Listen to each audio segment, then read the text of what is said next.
journal vous est offert par le FPI, Fonds des promotions de l'industrie, votre partenaire privilégié pour la réussite de vos projets.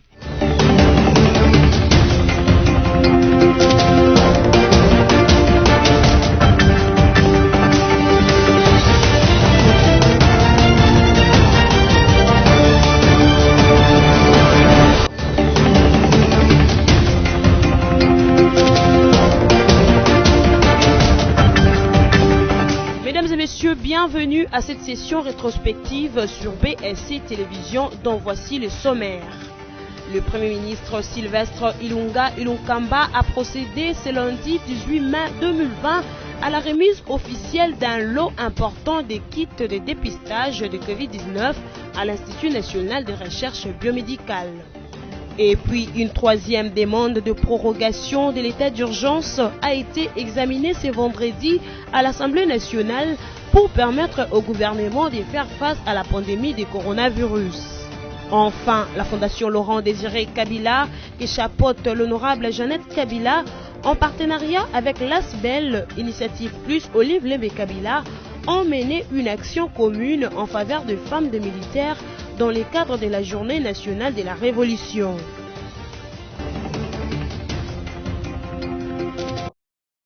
Ce lundi 18 mai 2020, au siège de l'Institut national de recherche biomédicale UNRB à Kinshasa-Gombe, le Premier ministre Sylvestre Ilunga Ilunkamba est venu personnellement présider la cérémonie de remise de kits de dépistage rapide du Covid-19.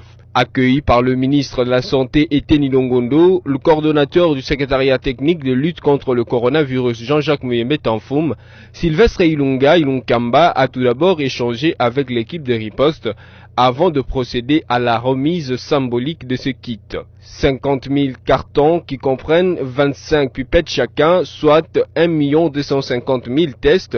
Le coût global de ces tests fabriqués par la firme belge Zentech basée à Liège est de 520 000 $ américains. Pour le ministre de la Santé, ceci permettra de limiter le retard dans les résultats de tests. Le message, c'est toujours dans le cadre de l'appui du gouvernement par rapport à cette lutte. Et je vous ai dit la fois passée que le gouvernement ne croise pas les bras, le gouvernement se bat pour combattre cet ennemi qui est venu nous envahir. Et aujourd'hui, le gouvernement, à travers le Premier ministre, est venu remettre le kit de test de Covid au secrétariat technique. Je crois qu'il y a plus ou moins 50 000 kits qui contiennent dans chaque boîte, je crois, 25 tests et que nous allons avancer dans le test. C'est-à-dire il y aura maintenant beaucoup plus de tests qui seront faits et le retard que nous connaissons par rapport aux résultats n'existera plus. Donc nous avons des tests rapides et des tests qui sont sensibles et qui peuvent être comparables aux tests que nous faisons maintenant. Alors c'est ainsi que le gouvernement, le Premier ministre est venu le remettre au professeur Muyembe et nous l'avions accompagné. Pour le docteur Jean-Jacques Muyembe Tanfoum, ce geste du gouvernement va lui faciliter la tâche. Pour commencer, le secrétariat technique remercie le gouvernement pour ces gestes. L'arrivée de ces tests rapides va nous permettre d'augmenter notre capacité de diagnostic et surtout nous pouvons maintenant connaître la façon dont le virus circule dans la population. Et avec cela, nous pouvons donc prendre des mesures comment nous devons lutter contre cette épidémie. Donc mon message, c'est vraiment un message de remerciement pour ces gestes que le gouvernement vient de faire, parce qu'avant tout, nous n'avions que des tests reçus, n'est-ce pas, de partenaires. Notez que tout ceci est réalisé sur fonds propres du gouvernement de la République démocratique du Congo. Pour Pour Sylvestre Ilunga Ilunkamba, Premier ministre, à ce jour, son gouvernement a déjà décaissé 18,7 milliards de francs congolais pour lutter contre cette pandémie en République démocratique du Congo. Les interventions sanitaires concernant l'acquisition des médicaments et des équipements ad hoc comme des détecteurs dans le cadre de la riposte, la réfection et construction des hôpitaux. Le Premier ministre a également précisé que chaque province a son plan de riposte appuyé par le gouvernement central. Concernant l'atténuation des effets négatifs sur l'économie, le gouvernement a pris une quarantaine de mesures exceptionnelles destinées à soutenir l'offre, à éviter la faillite des entreprises et à préserver le pouvoir d'achat des ménages. En cette période de crise, a rappelé le Premier ministre, le gouvernement n'a d'autre choix que de réduire les trains de vie de l'État. Le patron de l'exécutif national a également indiqué que le gouvernement entreprend l'élaboration d'un plan multisectoriel d'urgence d'atténuation des effets de la COVID-19.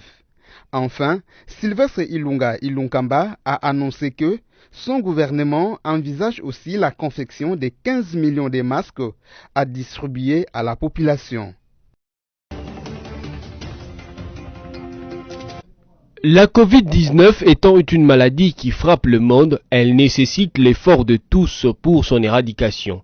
C'est ainsi que sur le plan mondial, le secrétaire général des Nations Unies Antonio Guterres, depuis New York où il se trouve, annonce la suspension des dettes des pays africains en cette période des défis sanitaires. Par conséquent, la communauté internationale s'engage à débourser 7,4 milliards de dollars américains pour financer la production d'un vaccin accès universel et qui ne sera pas commercial. Sur le plan continental, l'Union africaine note l'augmentation du nombre de personnes infectées par la Covid-19 de 30% et propose 600 millions de dollars américains pour soutenir les efforts des pays africains. Sur le plan national, le Premier ministre Sylvestre Ilunga Ilunkamba a réuni le comité multisectoriel de riposte contre la Covid-19 dans son bureau de la primature. Ensemble, ils ont décidé de nouvelles stratégies pour la prise en charge de personnes atteintes du Covid-19. Le gouvernement insiste sur le respect des gestes barrières et la sensibilisation de l'opinion. À leur tour, les confessions religieuses ont sollicité auprès du Premier ministre Sylvestre Ilunga Ilunkamba l'assouplissement des mesures concernant la fermeture des églises dans le pays. À Lubumbashi, l'UNICEF et le gouvernement provincial ont fait un don des machines à coudre à un atelier pour la confection de 250 000 masques par 20 couturières. Ces masques nécessaires pour la riposte contre la Covid-19 seront distribués dans toutes les provinces du Grand Katanga. À Matadi dans le Congo central, le gouverneur annonce le confinement de la ville pendant 3 jours, soit du vendredi 22 au dimanche 24 mai 2020, suite à la montée exponentielle du nombre de personnes atteintes par la maladie. Sous l'impulsion du président de la République, le gouvernement a doté la province de la Mongala de matériel de protection contre la Covid-19. À Mbandaka, François Moukadi, secrétaire du syndicat des enseignants du Congo, souhaite que l'État réussisse toutes les conditions d'accueil des élèves avant le retour de cours et il demande la publication d'un communiqué officiel du ministre de l'enseignement primaire, secondaire et technique avant toute reprise de cours dans les provinces non touchées par la pandémie à coronavirus. Notez qu'à Kinshasa, la ministre de l'économie Akasia Bandoubola a lancé la campagne de vente de produits vivriers. Le but de cette démarche, baisser les prix de produits sur le marché. Retenez enfin qu'un groupe de Congolais vivant en Afrique du Sud a regagné le pays. Le gouvernement annonce 3 rotations pour 420 personnes. Après l'Afrique du Sud, ça sera le tour des États-Unis d'Amérique, de la Tunisie et de l'Inde. Le gouverneur de la ville de Kinshasa, Jean-Tini Ngobilambaka, a réhabilité le bourgmestre suspendu pour n'avoir pas exécuté le programme de Kinshasa Bopeto. Après avoir purgé 3 mois de suspension, les bourgmestres suspendus ont repris le travail le mercredi 20 mai 2020 après des cérémonies de remise et reprise avec leurs intérimaires, cérémonies au cours desquelles les réhabilités ont pris l'engagement d'œuvrer pour le rayonnement de leurs entités administratives respectives. Parmi les bourgmestres réhabilités, certains ont même démarré les travaux d'assainissement de leur commune. Rappelons que c'est le 5 février dernier que le gouverneur Jean-Denis Ngobila avait suspendu 8 bourgmestres de la ville de Kinshasa. Il s'agit de bourgmestres des communes de Kimbatseke, Lingwala, Matete, Njili, Ngaba, Ngaliema, Ngiringiri et Ntsele. Il était nécessaire de mettre fin à la confusion au sujet de la vente de cadavres dans différents quartiers de Kinshasa. En sa qualité du ministre des tutelles, le docteur Eteni Longondo, ministre de la Santé, est descendu mardi 19 mai 2020 dans la commune de Kimbanseke à Kinshasa où est partie la rumeur. À en croire une vidéo diffusée par Molière Télévision, une famille s'est vue proposer par les agents de la riposte au Covid-19 la somme de $5 000 américains pour l'achat du corps de leur frère décédé pour qu'il soit cité parmi les morts du coronavirus. Une fois dans la famille du défunt, le ministre tire les choses au clair.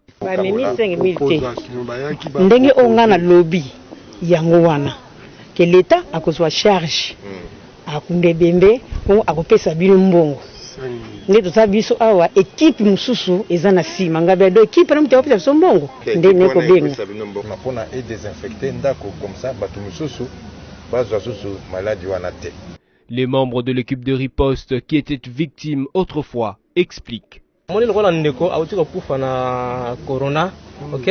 C'est-à-dire il y a les procédures qu'on a expliqué que EDS entièrement digne et sécurisé.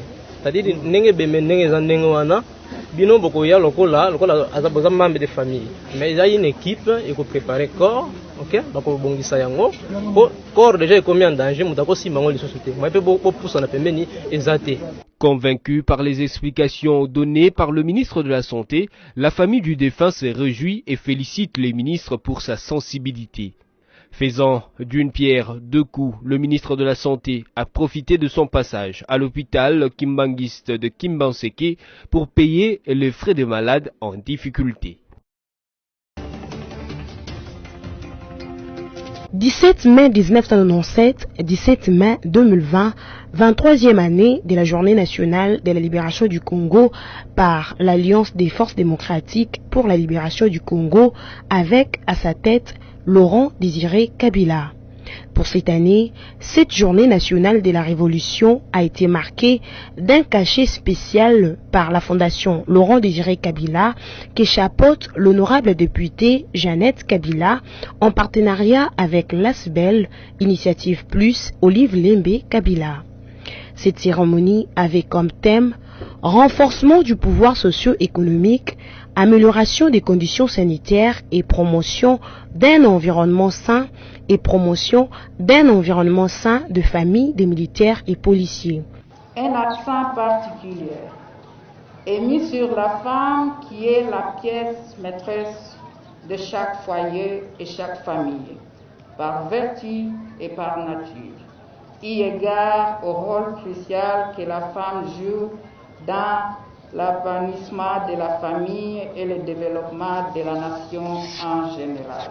Une action de solidarité en faveur des 5 camps militaires de la ville de Kinshasa, notamment Kokolo, Lufungula, Kabila, Seta et Tchatch, pour cette première partie, car le projet va devoir s'étendre sur toute l'étendue de la République. Prenons la parole, la présidente de l'initiative Plus OLK, Marie-Olive Lembe Kabila, a rappelé l'idéologie de Musée Laurent Désiré Kabila qui s'y résume en prenez-vous en charge et ne jamais trahir le Congo. Musée Laurent Désiré Kabila, merci. Nous, derrière votre idéologie, qui consiste à prendre ses responsabilités en main et à croire en soi-même, en s'auto-prenant en charge. Comme vous nous l'avez dit, nous répétons après toi, et c'est resté pas seulement un slogan pour nous tous, peuple congolais, mais c'est resté pour nous comme une parole de la Bible. Le matériel de travail, de pain, de matériel de travail, de kits sanitaires pour un environnement sain, des vivres et outils à usage individuel ont été remis aux femmes militaires et policières. L'autonomisation de la femme et la lutte contre le coronavirus sont les stratégies dont la vision du chef de l'État Félix Tshisekedi, prônée par les deux structures sœurs que la ministre d'État, ministre en charge du genre famille et enfants, Béatrice Lomea Atilité, compte accompagner. Ce partenariat entre la Fondation Musée Laurent Désiré Kabila et l'initiative Plus Olive Lem Kabila, qui a vu juste en dirigeant son action vers les familles des policiers et des militaires en ces moments critiques où notre pays, à l'instar des autres nations du monde, fait face à la pandémie due au Covid-19 et vous pouvez donc compter sur mon accompagnement. Plusieurs personnalités du pays ont pris part à cette activité, principalement les officiers des FARDC, le chef d'état-major, le ministre délégué près du chef de l'État, le ministre de la Défense, qui a remercié la Fondation Laurent Désiré Kabila et l'ASBEL, Initiative Plus OLK, pour cette action tournée vers les hommes en uniforme.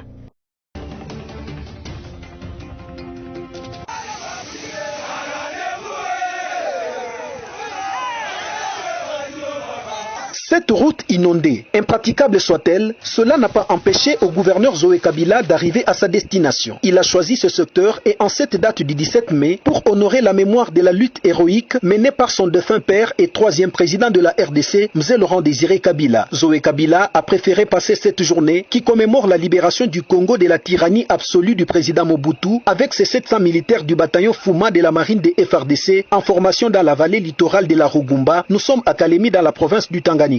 Accueilli de pleine joie par les troupes, avec à la tête le commandant 22e groupement naval, amiral Rovunangiza Jamari, le gouverneur Zoé Kabila, accompagné des membres du corps de défense et de la police, a passé un moment important, réconfortant la morale de ces hommes en uniforme, appelés à servir le pays sous les drapeaux. Sur place, ces militaires en provenance de Kamina ont fait quelques démonstrations devant l'autorité provinciale.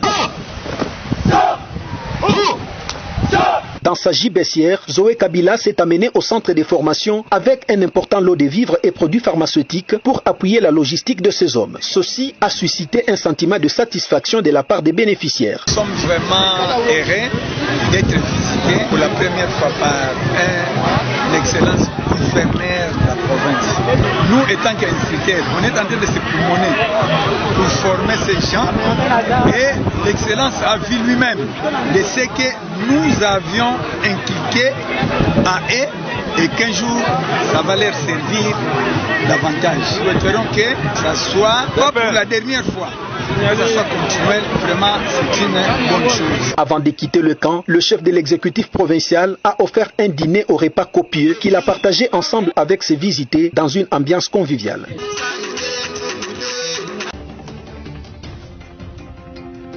Quelques jours après le dépôt au bureau de l'Assemblée nationale d'une pétition contre son premier vice-président, Jean-Marc Kabound, à Kabound, plusieurs voix s'élèvent contre l'auteur de cette requête, l'accusant de faux et usage de faux. En effet, l'honorable Simon Toumba-Mpiana, qui a saisi la Cour de cassation contre Jean-Jacques Mamba pour faux et usage de faux. Dans une lettre adressée au bureau de l'Assemblée nationale, l'élu de l'UNC affirme ne pas être associé ni de près ni de loin à la démarche de signature sur la pétition de Jean-Jacques Mamba pour la destitution de Jean-Marc Kabound. Une révélation que Jean-Jacques Mamba a démenti quelques heures après via son compte Twitter en indiquant que le règlement d'ordre intérieur et qu'avec 12 signatures de plus, pas besoin de tricher sur une signature. Jean-Jacques Mamba a promis dans sa réplique de démontrer que le député Simon Toumba a signé seul et a demandé à être protégé. Il s'y de noter que la dite pétition a été transmise au vice-président de l'Assemblée nationale conformément au règlement d'ordre intérieur de la Chambre basse en attendant son examen. Ibrahim Kabila n'est pas le fils de Mzee Laurent Désiré Kabila. Il est le fils de M. Kassembwe, habitant les Hauts-Katanga. De son vrai nom, Emmanuel Kabamba Kassembwe, ce garçon, 8e fils de ses parents, utilise les noms des Kabila pour escroquer les paisibles citoyens à la frontière entre la République démocratique du Congo et la Zambie, précisément à la cité frontalière de Kasumbalesa. Le pasteur Théodore Mogalou, ancien chef de la maison civile du président honoraire Joseph Kabila Kabange, et à qui les vrais frères et sœurs de Mouzé Laurent Désiré Kabila ont confié cette affaire, a appelé Emmanuel Kabamba Kassembwe, alias Ibrahim Kabila, à revenir à la raison et à ne pas nier ses parents, de peur d'être maudits par ces derniers.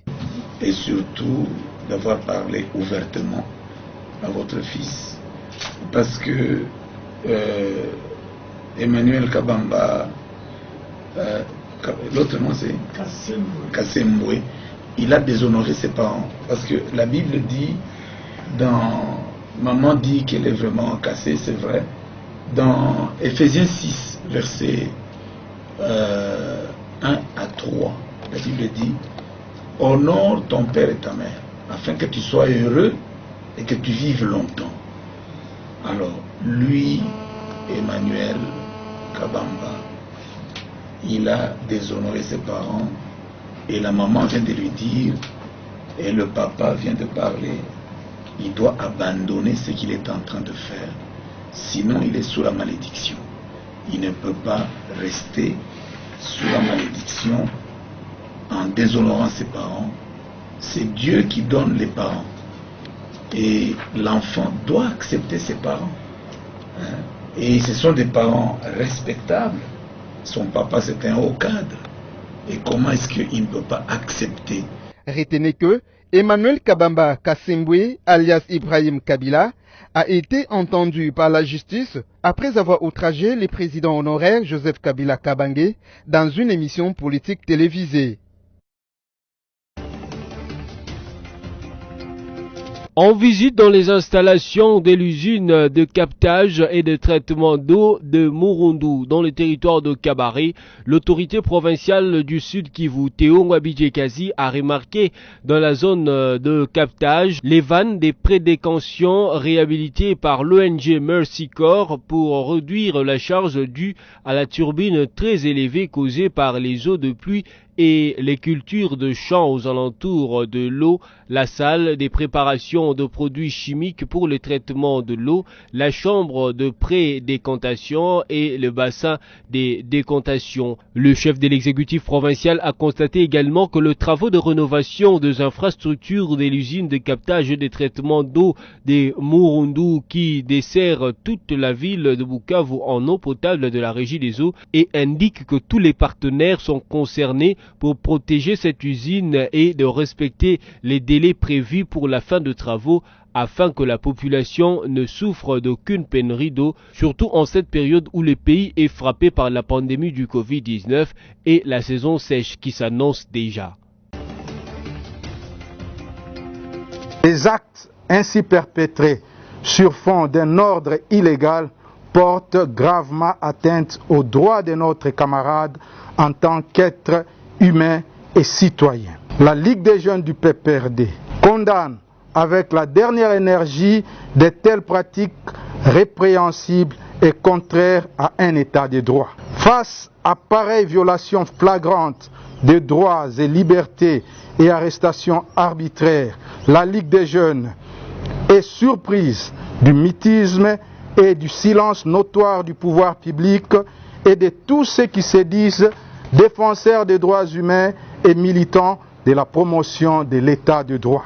Exige du Parlement de la République d'interpeller toutes les personnes ou autorités du pays face à cette dérive dictatoriale jamais vécue en République démocratique du Congo. Précise que le camarade Henri Magie n'a rien fait et qu'il est loin du dossier Mukuna Pascal, même s'il est candidat à la présidence de la formation sportive Renaissance.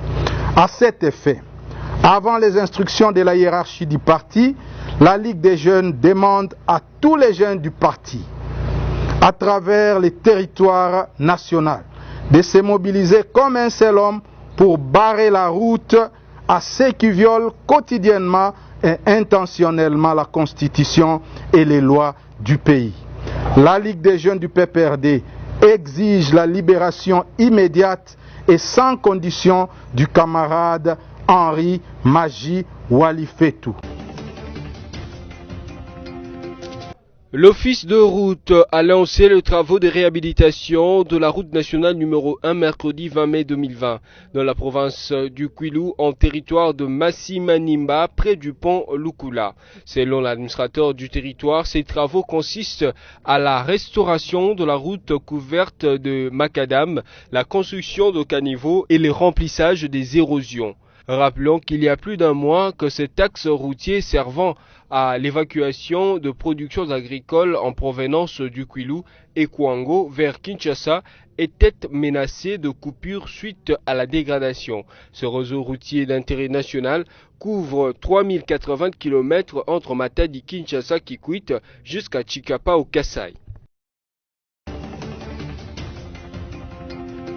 Le ministre de l'enseignement primaire, secondaire et technique informe l'opinion qu'aucun calendrier concernant l'organisation des épreuves de l'examen d'État n'est arrêté à ce jour. Willy Bakonga invite toutefois les élèves et plus particulièrement les finalistes à se préparer même pendant cette période de crise sanitaire puisque, affirme-t-il, aucune année blanche n'est à l'ordre du jour. Il faut savoir que, dans les soucis d'occuper les élèves pendant cette période de la pandémie à Covid-19, le ministre de l'enseignement primaire, secondaire et technique a lancé lundi 18 mai 2020 les enseignements sur la chaîne nationale pour dispenser le matière aux élèves qui sont confinés à la maison. Voici à présent les rappels de principaux titres.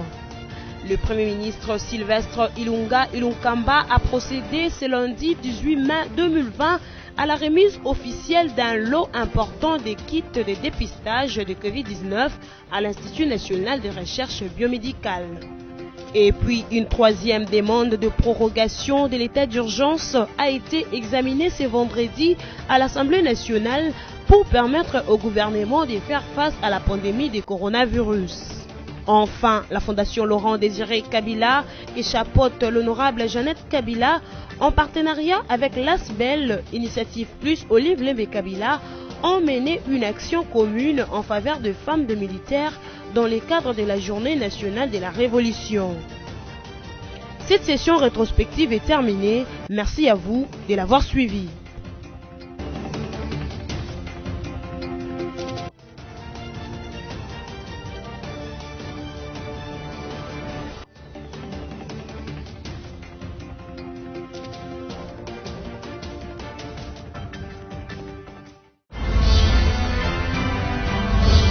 Ce journal vous a été offert par le FPI, Fonds des promotions de l'industrie, votre partenaire privilégié pour la réussite de vos projets.